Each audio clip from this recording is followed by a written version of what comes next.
रणजी मैच में सीनियर खिलाड़ियन के प्रदर्शन।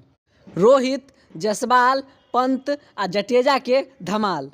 तो सबसे पहले नमस्कार प्रणाम तमाम भोजपुरिया क्रिकेट के दर्शक लोगन। चर्चा में हमारे साथ फिर से जुड़ गए बारन हमारे मित्र पांडे जी। तो अब जानल जाई विस्तार से।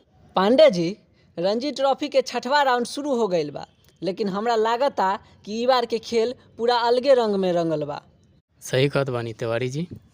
बड़का खिलाड़ी लोग के बल्ला बिल्कुल खामोश रहल। रोहित शर्मा, यशस्वी जायसवाल, शुभमन गिल आ ऋषभ पंत के स्कोर देख के त दिल टूट गईल। सही कहत बानी पांडे जी। रोहित शर्मा तो बस 3 रन, शुभमन गिल 4 आ ऋषभ पंत 1 रन पर पवेलियन पहुंच गईलन। ई लोग के का हो गईल बा। अरे तिवारी जी, लेकिन जडेजा के प्रदर्शन देखनी। पहला 5 विकेट ले ले और फिर 38 रन बना के सौराष्ट्र के मजबूत स्थिति में रख देलन। सही बात बा।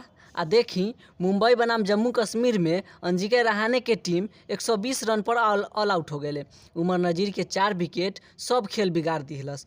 और रोहित शर्मा के भी पवेलियन यही भेजलन।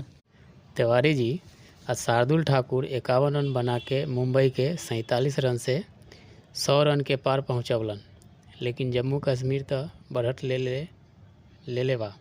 पांडे जी, एगो बात बताई, रोहित के ई प्रदर्शन से उनकर भविष्य पर कुछ असर पड़ी कि न पड़ी।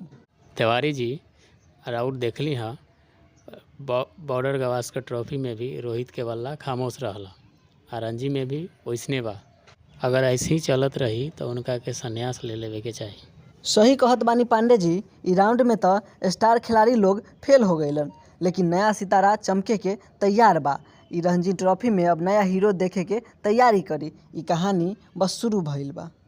आप लोगन अपन राय कमेंट में बताई आ चैनल के सब्सक्राइब करके अपन सपोर्ट दिखाई। क्रिकेट के हर चर्चा अपडेट खातिर यही जगह पर मिलते रही। धन्यवाद।